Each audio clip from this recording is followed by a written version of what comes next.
Hello everybody, and welcome to the Veritas Prep GRE Strategy Seminar. Today we have a quantitative seminar, how the GRE tests the 4 core number properties. My name is David Newland. I'm a Veritas Prep instructor, and today's session we're going to learn about the 4 most important, possibly most important number properties. What are the 4 core number properties on the GRE? Well, maybe you can think about what they are. Maybe you want to type them into the chat, or at least make a guess for yourself what those might be. These are the 4 properties that are the easiest for the test maker to hide and for the test taker to overlook. There are other number properties that are going to be very important as well. Number properties such as odd and even. But think about how much more difficult it is to actually hide whether or not the question has to do with odd and even number properties. It's much easier to know if a question is about odd and even than it is these 4 properties. The 4 properties are, and maybe you guessed some of these, positive, negative, non-integers, which is going to be like decimals and fractions, the number 0, and the number 1. And the reason why these are the core number properties is not only that they are tested so frequently, but because it's actually very easy for the test maker to not let you know that positive, negative is core to the question. It's easy for them to get you to overlook the presence of non-integers such as fractions and decimals. The numbers 0 and 1 have very special properties, and these are things that you don't always think about whenever you have a question. So I'm going to show you in 4 very challenging problems. I'm going to show you exactly how these are tested. I'm going to show you how to recognize when these number properties are actually the ones that are being tested. And we're going to have some tremendous takeaways on what to do when one of these number properties is being tested. So let's start. Let's see how each of the number properties is tested and why they're so easy to overlook.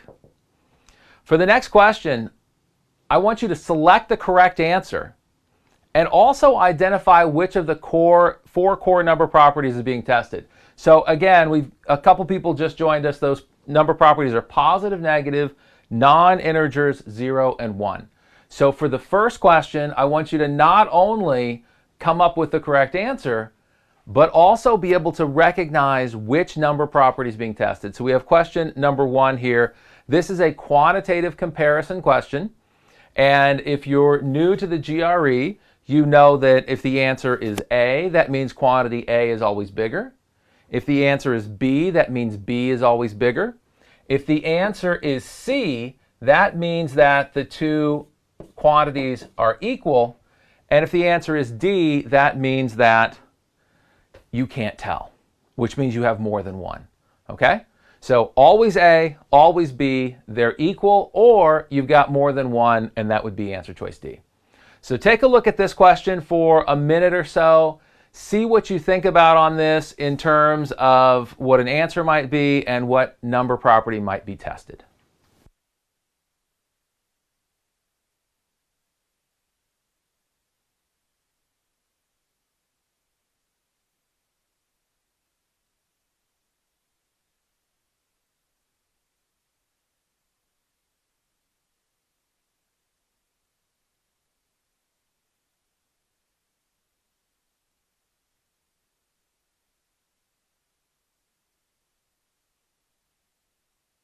If you're watching this as a recording, feel free to pause this and keep working on this question because it's a really fun question to kind of, struggle with. It's a challenging question for sure.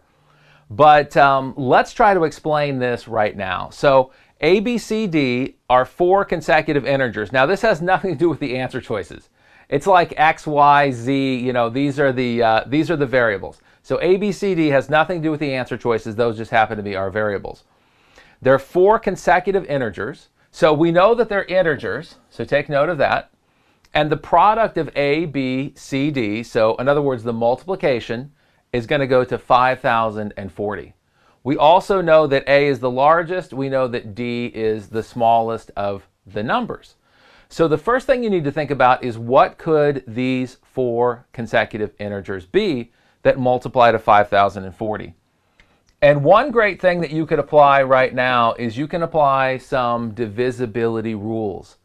There are a couple of numbers that I immediately recognize have to be factors of 5,040.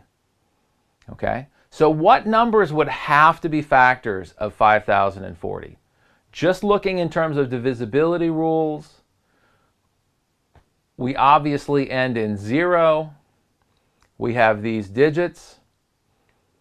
Anything that ends in 0 is definitely going to divide by 10. You'll definitely be able to divide it by 10. Some people say that we should look at the number 2, that we should look at 5, but if you need to break down 10, you can still break it down. Okay? So Francisco says 2 and 3. Absolutely 2 and 3. But to get to 5,040 is going to take a whole lot of 2s and 3s, right? So we're going to have to aim a little higher, I think, to be able to have 4 numbers get to this.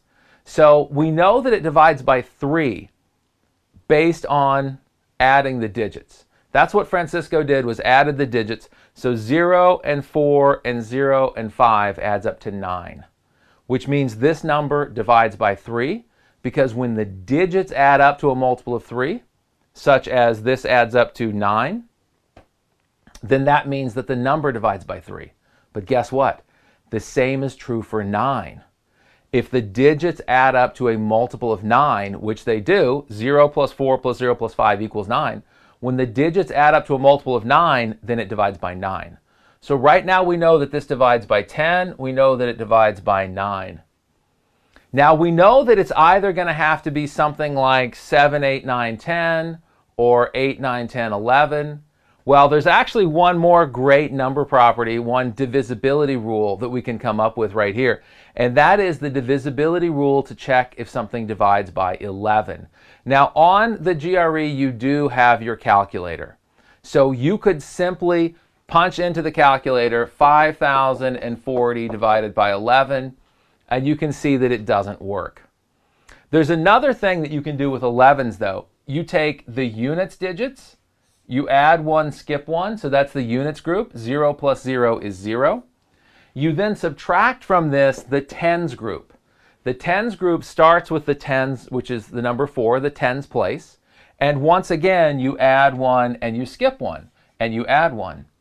So 4 plus 5 is 9. 0 minus 9 is negative 9.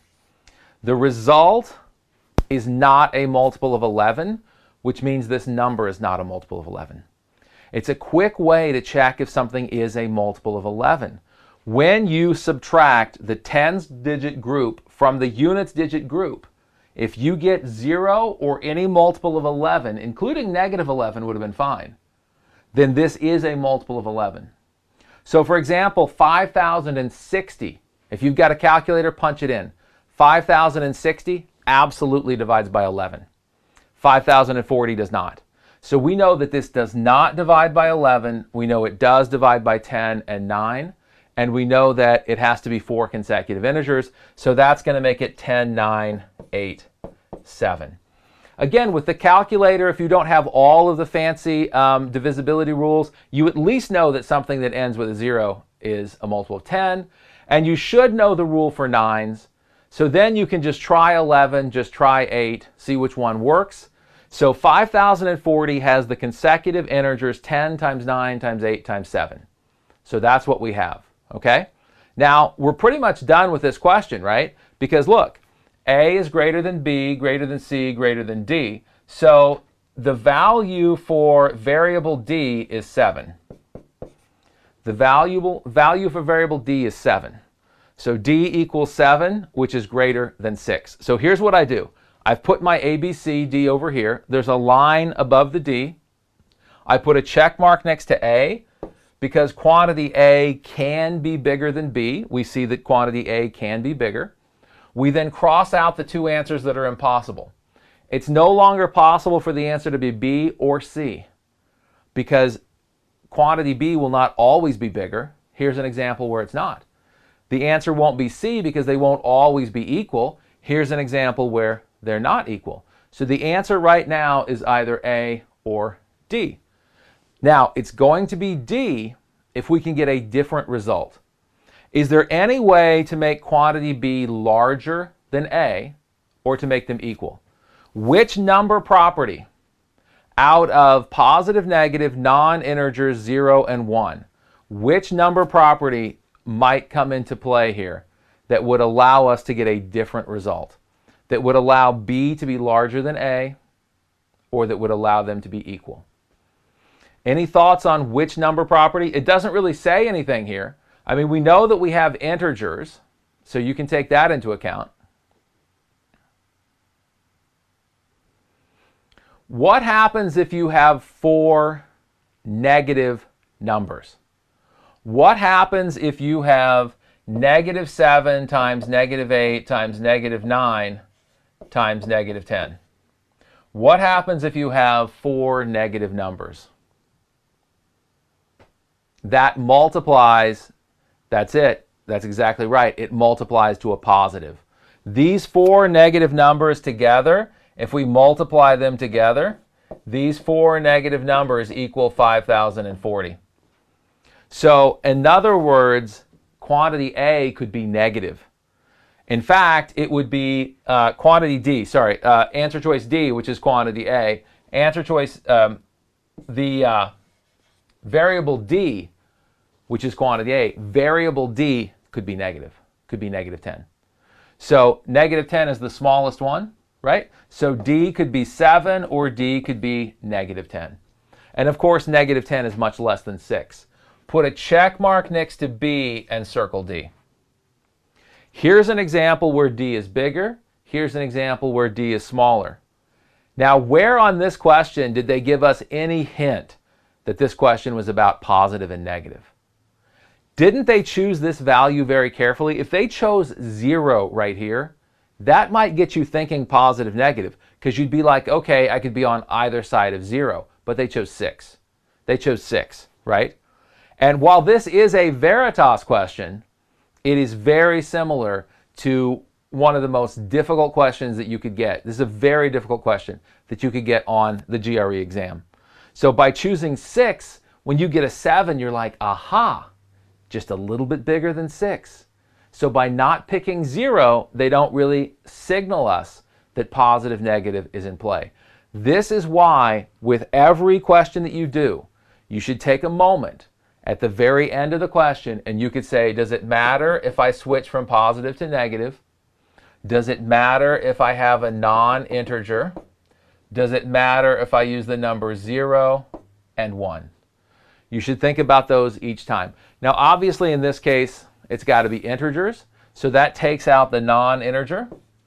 Obviously, in this case, it can't be 0, because if any of those numbers is 0, then you don't multiply to 5,040, you multiply to 0. And obviously, it can't be 1, because none of those 4 consecutive numbers are going to be 1. So the only number property that actually could come into play here is positive, negative, and that's exactly the one that did. That's exactly the one that came into play. The answer is D. Since the variable D, it's a little bit confusing that we're talking about answer choice D, right? But we're talking about variable D can be either 7 or -10. And the number property being tested is positive, negative. Nobody thinks about this as a positive, negative possibility. But because you have an even number, you have 4 integers. If you had 3 integers, the answer would be A, because D would always be positive, right? But when you have an even number of integers, you could have negative for every one of them and still get a positive result. So that's our first challenge question, and pretty challenging it was. Again, for this question, let's have you select the correct answer and identify which of the 4 core number properties is being tested. So question number 2, now we have select all that apply. So the answer could be A, B, C, any one of those, any two of those, or all three, okay? Any one, any two, or all three. So let's take a look at this one. Just take a minute.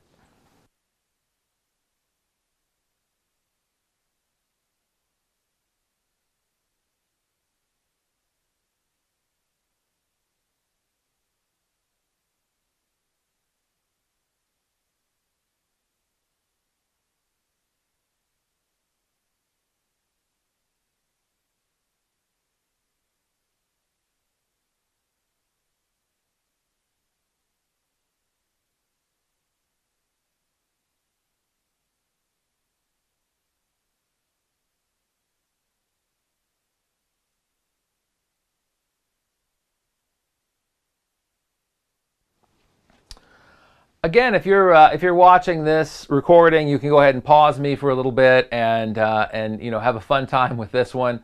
It's another really interesting question, but we're going to proceed with this one right now. Anybody think you know which number property might be at play here?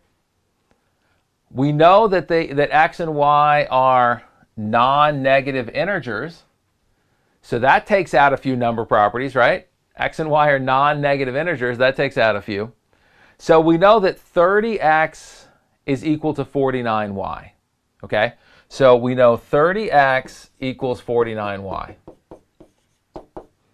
Now, a great way to get the relationship between x and y is to simply take the coefficient for one side and make that the variable for the other side. So if we make x equal to 49 and y equal to 30, then this would absolutely be true. So we can say x equals 49 where y equals 30. Now 49 and 30 have nothing in common. This is 7 squared and this is 2 times 3 times 5. Always good to break things down into the prime numbers to know, but there's definitely nothing that those two have in common, so we can't reduce those.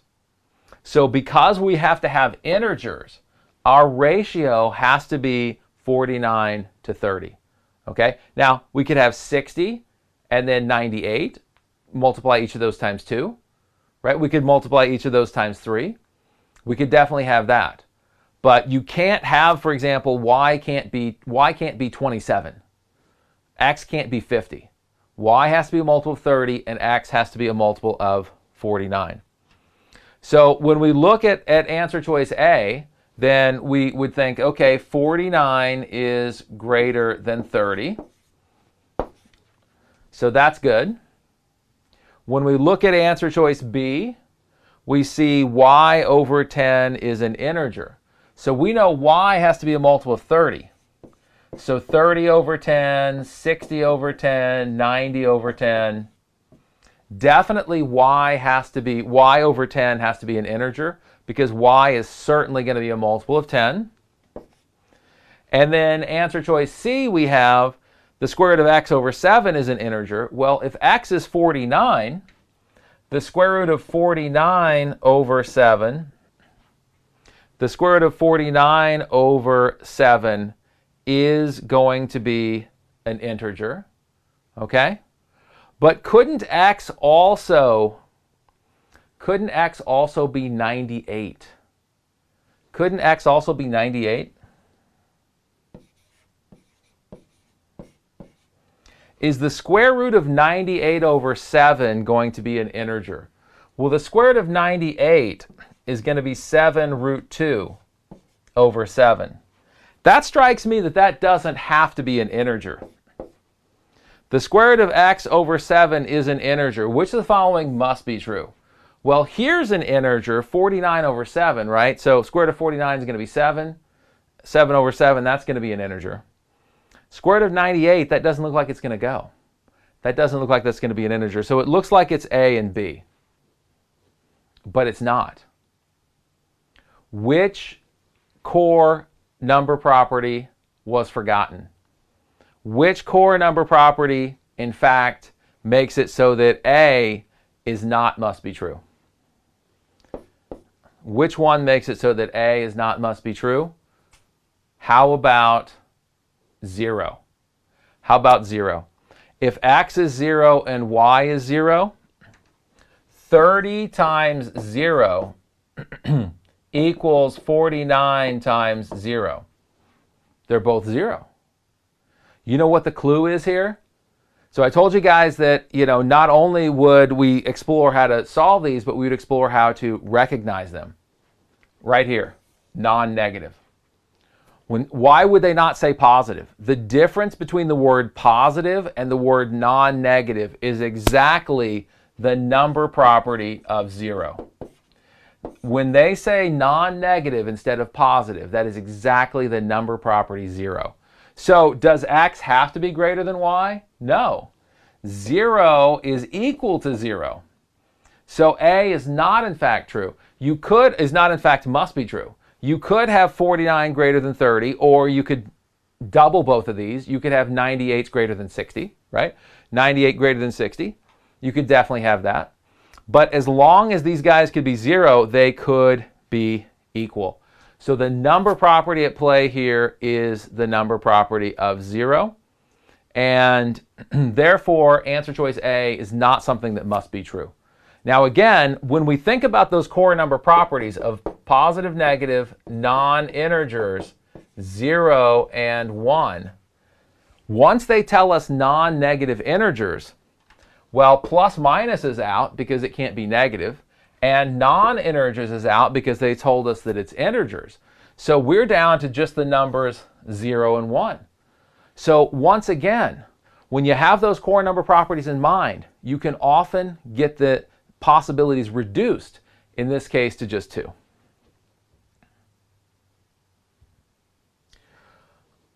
Once more, let's have you select the correct answer and identify which of the 4 core number properties is being tested. Oh, by the way, one quick thing about answer choice B. What about the fact that y could be 0? 0 over 10 is an integer, right? 0 over 10 is an integer. So B works out even though 0 is a possibility because, again, 0 over anything is going to give you 0, and that is an integer. So that is something that must be true. Y over 10 is an integer. Okay, here's number 3. We're back to quant comparison. We have quantity A and we have quantity B. So once again, think about the core number properties. Let's write them up here. So positive, negative, non-integers, 0 and 1. Okay, so let's think about these again. A little bit of quantitative comparison here. Let's just take about a minute to think about this one. Number 3 on the board.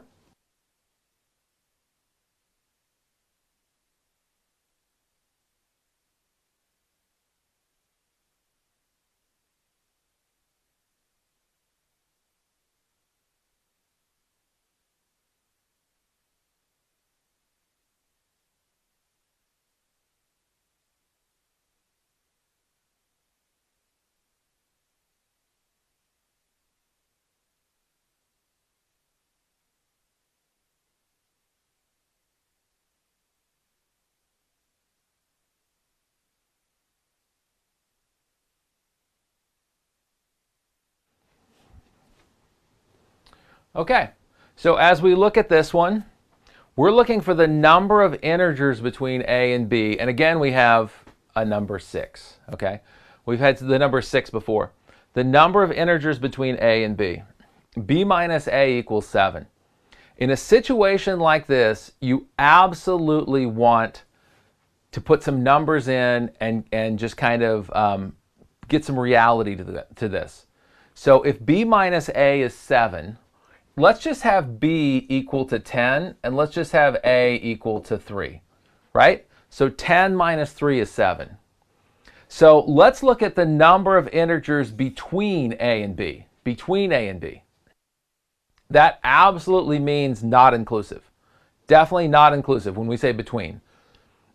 So we have the number 9, 8, 7, 6, 5, 4. So where B is 10 and A is 3, we have 6 integers that are between A and B. So we can get 6. 6 is equal to 6. That means we put a check mark next to C because we have one answer choice. We have one example where these are equal. So the answer can't be A. A is not always bigger because they're equal. B is not always bigger because we have an example where they're equal. So the answer is now either C or D. The answer will be C if they're always equal. The answer will be D if we can find a way for this to be bigger or this to be bigger. Well, if we try another example, because, maybe there's something about the number 10.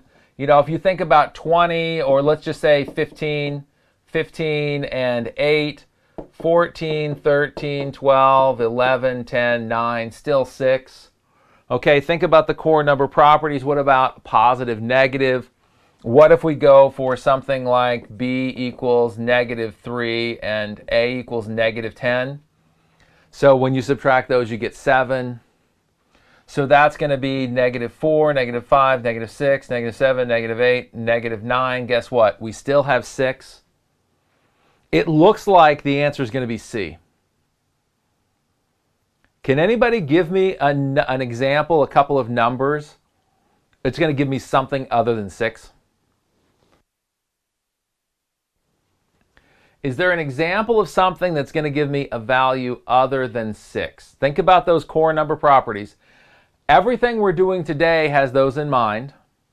We already tried positive, negative, and positive, negative is out because it didn't give us anything different. We know that we're looking for the number of integers between A and B. But did we ever say that A and B themselves are integers? We didn't, did we? We've got to try an example where A and B are not integers. So let's try B equals 10.5 and A equals 3.5. Non-integers right there. So this is going to give us, let's see, 10, 9, 8, 7, 6, 5, 4. 7 numbers. Now, the reason for this is because this is not inclusive. When you have the numbers 10 and 3, 10 doesn't count, 3 doesn't count because it's not inclusive. But when you come off of that integer by a half, now you only have one number that's not there, right? You add an extra number because now we go all the way from 10 to 4. We don't lose the two numbers that are exactly 10 and 3. We actually gain a number by moving it off and making it non-integers. So we have 10, 9, 8, 7, 6, 5, 4. So in fact, this number could also be 7. 7 is bigger than 6. Put a check mark next to A. The answer again is D. Notice that we've had three problems so far, 3 challenge problems. 2 of them have been quantitative comparison, and both quantitative comparison have ended up being answer choice D. There's a reason behind that. The core number properties are most likely to move you toward answer choice D because they're going to help you to remember what we call play devil's advocate. So what you're trying to do to get answer choice D is to get more than one of A, B, C. So you're trying, if you've got A already bigger, like 7 compared to 6, if you've got A already bigger, you're trying to make B bigger or trying to make them equal. Well, how are you going to do that? How are you going to vary things up? How are you most likely to get that change? By varying up one of these core number properties. Now, it doesn't mean that odd and even isn't important. It doesn't mean that prime numbers isn't very important. But what it means is that these are the number properties that are easiest for the test maker to hide and easiest for the test taker to overlook. So as you use those number properties to keep yourself from making those mistakes, you're more likely to move towards answer choice D. The answer again was D. This is because you could either have 6 or 7 integers between A and B. The number you have depends on whether A and B are themselves integers. So the core number property is non-integers. If you've been keeping score, you know that we've gone through 3 out of the 4 core number properties, and you know that we've got one left. Final question. Again, correct answer and the which of the 4 core properties is being tested. Number 4. This one is just an A through E, just a regular multiple choice question. So again, take a few seconds to look at this one.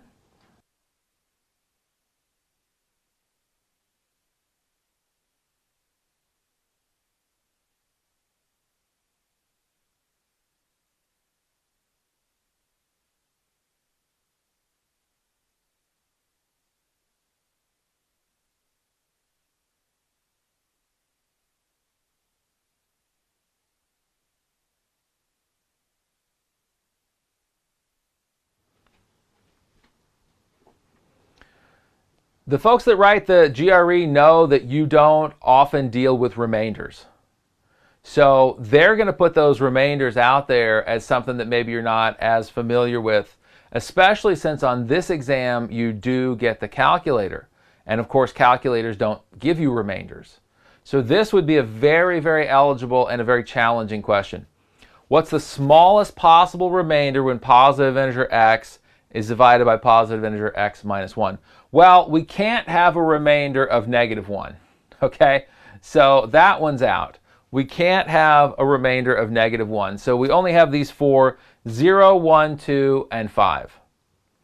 Well, let's try this. Integer x divided by integer x minus 1. So let's put that out there. Let's try just a regular number. Let's just say x is 5. That would make x minus 1 equal to 4. So we're going to divide x by x minus 1, and we're looking for the remainder. So when 5 goes into 4, it goes in one time with a remainder of 1. 5 goes into 4 one time with a remainder of 1, right? If we do the long division, it goes in once. 5 minus 4 is 1. That's going to be your remainder. 1, remainder 1. So the answer is not D or E. The answer is either B or C. Because clearly we can get a remainder of 1, and it says what is the smallest possible remainder. So if 0 is possible, the answer is 0. If 0 is not possible, the answer is C. The answer is 1. So we need to add another property to the core number properties here. One of those properties is being tested, but there's something else we need to add to that. So in addition to positive, negative, in addition to non-integers, in addition to 0 and 1, you also want to think about the minimum and the maximum. That is that, that additional, that 5th number property, minimum, maximum. In a problem like this, it's a great idea. By the way, look at how the number properties get crossed off, right? So it's a great idea to think about minimum, maximum. Look at how we lose number properties. We need positive integer x. So positive, negative is out. Non-integer is out. 0 is out because we're looking for positive integer x. The only number property left is the number 1 and also the concept of minimum, maximum. Well, maximum doesn't make much sense here because x could be 1,000,000. And then, x minus 1 would be 1,000,000 minus 1, and you'd still get 1, remainder 1, right? I don't think it matters if you put a really big number. I mean, let's just put 20 here. So 20 divided by 19, right? That's just still going to be 1, remainder 1. So the whole maximum concept doesn't really seem to apply here. It looks like every number we get, we're going to get 1, remainder exactly 1. But there's one number that we could use for x, and especially one number that we could use for x minus 1 that's going to be different.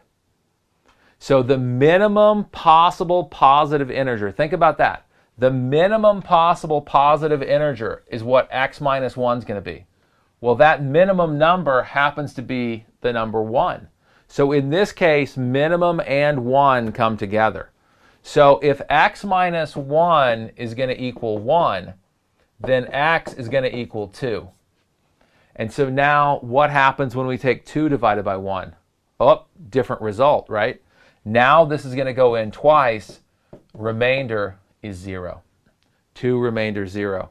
So the answer to this question is going to be B.